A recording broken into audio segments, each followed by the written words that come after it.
मित्रों, लोकसभा चुनाव की प्रक्रिया जो जो आगे बढ़ती जा रही है, त्यों-त्यों अपनी हार को निश्चय देखते हुए इंडी गठबंधन के नेताओं की निराशा, हताशा और कुंठा इस तथाकथित मोहब्बत की दुकान के अंदर से एक जहरीली जुबान के रूप में सामने आती जा रही है। पहले भी प्रधानमंत्री श्री नरेंद्र मोदी जी के प्रति एहसास कमतरी यानी इंफीरियरिटी कॉम्प्लेक्स, ईर्ष्या और ग्लानि के कारण अनेक प्रकार के आपत्तिजनक, अभद्र, निंदनीय बयान दिए गए। परंतु अब ऐसा प्रतीत होता है कि इस तथाकथित मोहब्बत की दुकान में सिर्फ जहरीले सामान ही नहीं है, ये किसी सियासी फरमान का हिस्सा है। मतलब there is a possibility of a political dictate which is being given from the top to carry on giving these type of dastardly statements not only against Prime Minister Shri Narendra Modi ji but going to the extent of creating a divisive mindset among the people of the country। यानी अब सिर्फ प्रधानमंत्री श्री नरेंद्र मोदी जी के प्रति अवमानना और इसके बयान से आगे बढ़कर भारत के अंदर विभेदकारी, विभाजनकारी और राष्ट्र के विरोध तक जाने वाले, राष्ट्र की एकता पर आघात करने वाले बयानों तक आ गए। और कई बार ये लोग किस प्रकार का ज्ञान देते हैं, यही समझ से परे है। देखिए देश को कैसे भ्रमित करने का प्रयास करते हैं। अभी केरल के मुख्यमंत्री श्री पिनारी विजयन ने सीए के ऊपर बोलते बोलते एक बहुत विचित्र बयान दिया। यह बयान जितना विचित्र है उतना ही स्पष्ट इसकी मानसिकता है। उन्होंने कहा कि भारत माता की जय और जय हिंद के नारे पहले 2 मुसलमानों ने लगाए थे, इसलिए क्या इस नारे को त्याग देंगे? पहली विभाजनकारी मानसिकता यही है कि ये भारत माता की जय और जय हिंद के नारे एक भारतीय ने लगाए, ये नहीं दिखाई पड़ता है, उसमें हिंदू और मुसलमान दिखाई पड़ता है। दूसरी बात, उन्हें यह भी नहीं पता है कि जिसका उल्लेख वो कर रहे थे वो दीवान अजीमुल्ला खां, नाना साहब पेशवा बाजीराव द्वितीय के दीवान थे, उस पेशवाई साम्राज्य के जिसे भारत के इतिहास में हिंदू पद पातशाही कहा जाता है। तो देखिए आधा अधूरा ज्ञान, टकराव करने के लिए सब कुछ। तो मैं इंडी गठबंधन और कम्युनिस्ट पार्टी और श्री पिनारी विजयन के ज्ञान में और अभिवृद्धि करते हुए बता देना चाहता हूं कि वंदे मातरम जो आनंद मठ में लिखा गया, उसका सबसे पहले राजनीतिक मंच के ऊपर जो गायन हुआ वो 1895 में कांग्रेस के कलकत्ता सेशन में हुआ और जिसकी अध्यक्षता रहमतुल्लाह अहमद सयानी ने की थी। यही तो मैं कहना चाहता हूं, ये सब भारत की एकता के प्रतीक थे, मगर सियासत के मकड़ जाल में इन लोगों ने इन चीजों को इस रूप में प्रस्तुत कर दिया कि भारत की एकता के प्रतीक उद्घोषों को सांप्रदायिकता का प्रतीक बनाने का प्रयास किया। और जो चाल 100 साल पहले थी वो आज 100 साल बाद भी वही फितरत है। कृपया भारत की एकता और भारत के गौरव के उद्घोषों के ऊपर विभाजनकारी राजनीति से परहेज करना चाहिए। और पुनः मैं कह रहा हूं, इंडी गठबंधन इस बात का जवाब दे पूरी बात की आई कहां से। और मैं पुनः कहना चाहता हूं, उससे भी आगे बढ़कर जिस भारत माता की जय और वंदे मातरम की बात कहते हैं, पहले तो पता नहीं उनको, शायद वो लेफ्टिस्ट ही ज्ञान है। अरे भाई, ऋग्वेद के पृथ्वी सूक्त में लिखा हुआ माता भूमि पुत्रो हम पृथिव्या, ये धरती हमारी माता है, ये देश हमारी माता है और हम इसके पुत्र हैं। गीता भी माता है, गंगा भी माता है, गौ भी माता है, भारत भी माता है, धरती भी माता है। मगर कम्युनिस्टों को उसमें कुछ और नजर आता है। तो इसलिए अब यह सवाल स्वाभाविक रूप से बन जाता है कि इंडी गठबंधन के नेतृत्व के लोग इस बात का जवाब दें। अब आप आइए दूसरे राज्य पे। तमिलनाडु के मुख्यमंत्री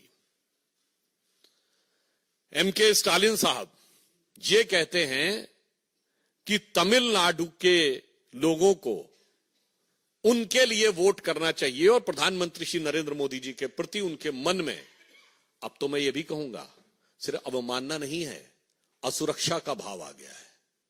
I want to make it very clear that now the statement of Sri M.K. Stalin, who is trying to portray that Sri Narendra Modi ji is not working to the interest of Tamil Nadu people, is derived not only from the motive of having disrespect towards Prime Minister, but rather than it signifies a sense of insecurity in him.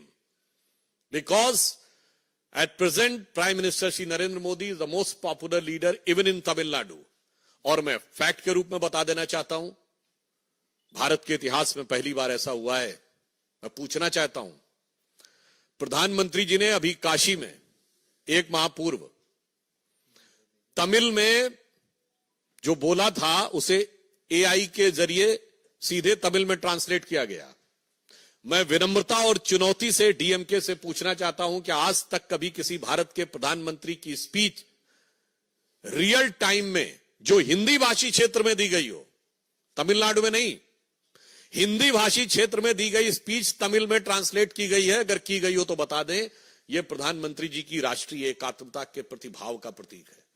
क्या काशी तमिल संगम और सौराष्ट्र तमिल संगम कभी हुआ? आज भारत की राजधानी दिल्ली में गौरव का प्रतीक जिसमें G20 हुआ, उस भारत मंडपम के बाहर नटराज की जो मूर्ति लगी है, यह तो तंजावुर की से निकली हुई नटराज की वह मूर्ति है जिसे तमिल संस्कृति में सबसे गौरव का प्रतीक माना जाता है। इसलिए मैं कहना चाह रहा हूं कि आज आप भी चाहें तो नमो ऐप पे जाके चेक भी कर सकते हैं। सभी भारतीय भाषाओं में रियल टाइम ट्रांसलेशन उनकी स्पीच का अवेलेबल है। भारतीय भाषाओं के प्रति जो सम्मान और उनके विकास के लिए जो कार्य प्रधानमंत्री मोदी जी ने किया है, शायद ये इन नेताओं के मन में असुरक्षा का भाव उत्पन्न करता जा रहा है। और हम ये भी पूछना चाहते हैं, आज तो आप उस कांग्रेस के साथ हैं जिसने एक नहीं अनेक बार तमिलनाडु में सरकार बर्खास्त की। श्री एमके स्टालिन कृपया बताएं कि 1998 में अटल जी की सरकार आने से पहले डीएमके की कौन सी सरकार अपना कार्यकाल पूरा कर पाई थी? कांग्रेस ने तमिलनाडु में कभी विपक्ष की सरकारों को कार्यकाल नहीं पूरा करने दिया। और श्री पिनारी विजयन बताएं कि भारत के इतिहास की पहली गैर कांग्रेसी सरकार 1957 में केरल में कम्युनिस्ट पार्टी की ईएमएस नंबूदरीपाद जी के नेतृत्व में हुई, क्या कार्यकाल पूरा कर पाई थी? इसलिए जिनका अतीत इतना खतरनाक है वो आज के यथार्थ से डर रहे हैं। Those who are having this type of dark past, now they are fearful of the present day ground realities, which is having a very huge support from the grassroots level in favor of Shri Narendra Modi. तीसरा, कर्नाटक से। अब बताइए, कर्नाटक के कांग्रेस सरकार के संस्कृति मंत्री श्री शिवराज तंगडाडी ने बयान दिया है कि जो छात्र मोदी मोदी के नारे लगाएं उनके ऊपर थप्पड़ मारने चाहिए। मैं पूरे देश के जो भी इंटेलेक्चुअल एस्टैब्लिशमेंट के लोग हैं, अपार्ट फ्रॉम इंडी गठबंधन, पूछना चाहता हूं, क्या इस देश में लोकतंत्र को समाप्त करने का अरण्य रोदन करने वाले, की रुदाली करने वाले लोगों से पूछना चाहता हूं, राजनीतिक नारे लगाने के ऊपर आप थप्पड़ मारने की बात करेंगे, और वो भी प्रधानमंत्री जी के नाम के ऊपर, और आप कहेंगे कि यह लोकतंत्र है? और फिर वहां तो कांग्रेस की सरकार है। मैं पूछना चाहता हूं कांग्रेस पार्टी से, सोनिया जी से, राहुल जी से, और कांग्रेस के अध्यक्ष खड़गे जी जो वहीं से हैं, ये वही कांग्रेस पार्टी है। जो गांधी जी के विचारों का अपने को प्रतीक बोलती थी, जो कहा जाता था एक थप्पड़ मारे दूसरा थप्पड़ आगे कर दो, गाल आगे कर दो, अगर एक गाल पे थप्पड़ पड़े तो दूसरा गाल आगे कर दो। इन विचारों वाले आज कहते हैं कि नारा लगे तो थप्पड़ मारना शुरू कर दो। ये अवश्यंभावी हार की हताशा में हिंसा तक उतर आने की एक खतरनाक प्रवृत्ति का प्रतीक है। ये कांग्रेस उन्हीं गांधी जी की प्रतीक है जिन्होंने तो नोआखली में जाके इसलिए अनशन किया था कि अगर हिंदू समाज के लोग मारे भी जा रहे हैं, हिंसा भी कर रहे हैं, हत्याएं भी हो रही हैं, तो भी प्रतिक्रिया मत करो, शांति से बैठे रहो और आज कहते थप्पड़ मारना शुरू कर दो। इसलिए यह दर्शाता है कि ये राहुल गांधी की कांग्रेस का गांधी की कांग्रेस से कोई मतलब नहीं है। केरल का बयान इंडी गठबंधन के सीएम, तमिलनाडु का बयान इंडी गठबंधन के सीएम और कर्नाटक जहां प्रत्यक्ष कांग्रेस की सरकार है, कम से कम कांग्रेस को आज स्पष्ट रूप से यह बताना चाहिए कि इस प्रकार के विभाजनकारी, इस प्रकार के विभेदकारी और इस प्रकार के हिंसात्मक, these type of divisive and violence provoking statements are having any relevance in the democracy or not। और मैं इसलिए यह कहना चाहता हूं कि इस चुनाव में जहां एक तरफ भारतीय जनता पार्टी और एनडीए प्रधानमंत्री श्री नरेंद्र मोदी जी के जांचे परखे और खरे नेतृत्व में प्रखरता के साथ जन जन का समर्थन लेते हुए 400 पार के लक्ष्य की तरफ आगे बढ़ रहा है, वहीं अंतर विरोधों से, कुंठा और अवसाद से ग्रस्त होकर अनेक प्रकार के नकारात्मक बयानों को देते हुए यह तथाकथित इंडी गठबंधन सिर्फ पराजय नहीं, मैं कहूंगा आत्मघात की तरफ आगे बढ़ रहा है। इसलिए मैं अंत में सिर्फ यह कहना चाहता हूं कि हम एक भारत श्रेष्ठ भारत पर विश्वास करते हैं। सारा भारत आज एक नए स्वरूप में आगे बढ़ रहा है। आज से तो हिमाचल मोदी जी के नेतृत्व में भारत एक नई करवट लेता हुआ दिख रहा है और भारत की युवा पीढ़ी बहुत स्पष्ट रूप से देख रही है कि उसकी आकांक्षाएं इस नई राजनीति के साथ हैं। ये पुराने जमाने की घिसी पिटी राजनीति, वर्ग, जाति, क्षेत्र में विभाजन करके व्यक्तिगत स्वार्थ और अहंकार को साथ में रखकर चलने की राजनीति अब पूरी तरीके से आउट ऑफ डेट, यानी कालबाह्य हो रही है, वो उसके साथ खड़े हैं।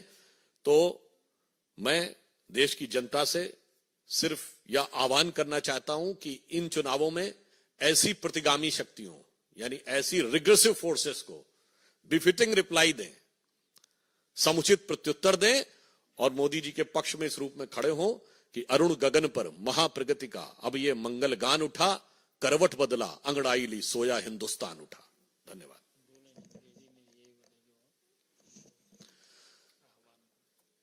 Lastly, I would like to urge and request to youth of this country that the time has come to come along with Prime Minister Shri Narendra Modi ji for ushering India into a new era which will make it economic superpower, the most prominent country in the world, which is its legitimate and designated place since most of the time in the history. The time has come. Rather than these type of outdated, regressive politics of the past generation, which was based upon division on the base of linguistic, division on the base of region, division on the base of caste, and trying to portray these things, and the real thing is to control all the wealth and power in favor of their family. This is to be discarded, and in new era, a new politics under Shri Narendra Modi ji is to be supported. So, in this context, I would like to add one thing, that whatever darkness they want to put forth in front of India, but the youth is witnessing a great future ahead. With the Robert Frost poem, woods are lonely, dark and deep, but I have promises to keep. and miles to go before I sleep, and miles to go before I sleep. So we are marching ahead, miles under the leadership of Prime Minister Shri Narendra Modi, to make India a new, powerful, developed and Jagat Guru. मित्रों, एक एक करके प्रश्न। Devendra Parashar, India TV.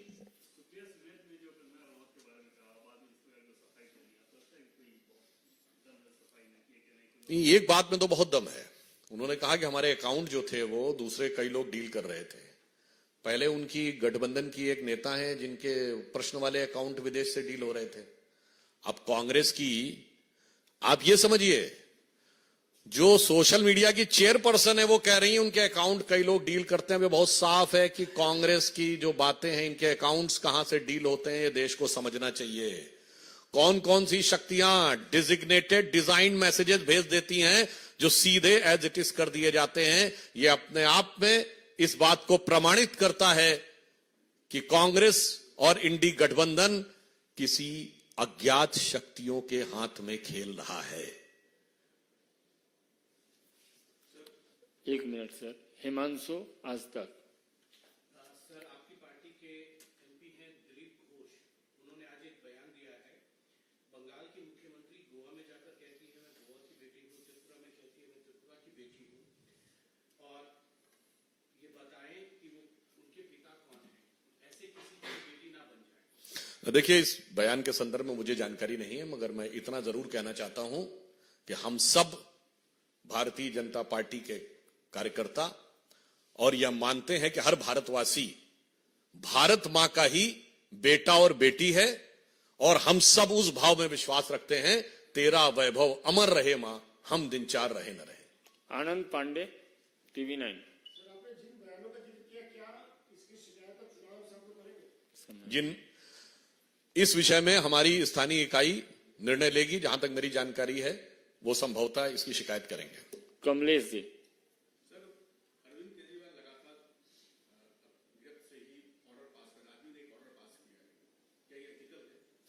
देखिए, ये नई राजनीति का नया किरदार है कि कट्टर ईमानदार कारागार से आदेश पारित कर रहे हैं। तो मुझे लगता है इसमें क्या इथिकल है, इससे ज्यादा गंभीर इसमें पॉलिटिकल इशू है। ये देश की जनता के सामने एक बात बहुत साफ करता है कि जो लोग आके दावा करते हैं ना कि हम आएंगे और नई राजनीति लाएंगे, नया सवेरा लाएंगे, उनकी असलियत क्या होती है वो दिख गया। तो जो कुछ केजरीवाल जी कर रहे हैं, इसका जो तकनीकी पक्ष है, जो लीगल पक्ष है, उस पे तकनीकी और लीगल एजेंसीज काम कर रही हैं, पर ये एक संदेश देता है पूरे देश को कि अब प्रयोग धर्मी राजनीति का प्रयोग करने का अवसर भारत की जनता के पास नहीं है। भारत जिस निर्णायक दौर में है, उसमें तपे तपाए आजमाए मोदी जी के नेतृत्व में आगे बढ़ने का समय है। किसी नई, if anybody wants to indulge in the experimental politics, it can be very detrimental for the moral fabric of the country and of the society. Aishwarya Paliwal. Ravikant Rai. Sir, Samajwadi Party के नेता हैं एसटी हसन, उन्होंने कहा है कि हमें परवरदिगार पे पूरा भरोसा है, इंशाअल्लाह इस बार जालिम का खात्मा होगा। नाम किसी का नहीं लिया, लेकिन इंडिकेशन आप जो उन्होंने कहा है, तो मैं भी ये कहना चाहता हूं, अब उन्होंने परवरदिगार का नाम लिया तो मैं उसी पे उनको जवाब दे देना चाहता हूं कि साहब, वो मोदी विरोध की नफरत में इस कदर एहसास कमतरी से वाबस्ता है कि उन्हें समझ में नहीं आ रहा कि हकीकत क्या है। तो जिसे कहते हैं, और इतनी दरार उनके दरो दीवार पे है कि परवरदिगार भी उसे बचा पाएंगे नहीं, मैं नहीं कह सकता। तो मैं उनके लिए कहना चाहता हूं कि इस गठबंधन में नहीं दिखती किसी को कोई दरार, क्योंकि हर दीवार पे चिपके हैं मोदी विरोध के इश्तेहार, और इस सिरे से उस सिरे तक सब शरीके जुर्म हैं। कोई तो जमानत पर रिहा है, कोई है फरार। इसलिए अब उनके लोग ही उनसे आजिज होकर, और देश की जनता कह रही है कि उनके लोग, यानी मैं केटी हसन और समाजवादी पार्टी के लोगों के लिए कहना चाहता हूं कि ये रश्क जन्नत अब मुझे रास आती नहीं, मैं तो जहन्नुम में ही खुश था, ऐ मेरे परवरदिगार। Mohit Bhatt, Times Now. Yesterday, when this controversy broke out, both HS Ahil, Congress leader Supriya Shinde, on the same day tweeted a derogatory again they both said that somebody else accessed it, but two leaders making same statement on same day, sir. Do you think it's part of a larger plan? How do you That's why I have used the word that consistently these type of negative, dastardly statements are coming not by just by default, it is coming by design.